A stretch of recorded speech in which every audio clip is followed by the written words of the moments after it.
il semble que le premier critère soit celui de la distance.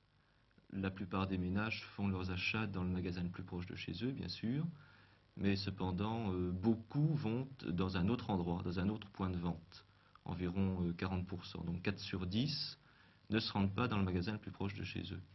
Alors pour quelles raisons? Pour des raisons essentiellement de prix, de qualité de service ou de pratique.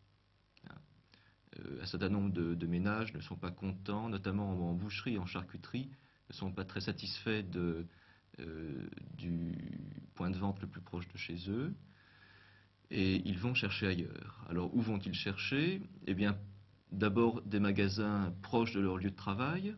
C'est facile, lorsqu'on revient de son travail, de passer dans la boucherie la plus proche, par exemple. Ou alors, ils s'adressent à des commerçants ambulants, ceci étant surtout vrai en zone rurale. Ou encore, évidemment, ils vont dans les grandes surfaces. Deuxième thème de l'enquête, les relations travail-domicile. Comment les Francs-Comtois se rendent-ils chaque jour à leur travail? Eh bien, pour se rendre au travail, il y a, comme dans les autres régions, il y a 4 moyens essentiels, soit la marche à pied, ceci est vrai pour les petites distances, bien sûr, à peu près 28% des actifs se rendent à leur travail à pied. Il y a les moyens de transport en commun, qui sont bien sûr réservés aux zones urbaines, et il faut notamment comprendre là-dedans les circuits de ramassage des grandes entreprises. Et, à peu près 10% des gens utilisent ce moyen-là, et parmi ceux-là, il y a à peu près les 3 quarts d'ouvriers.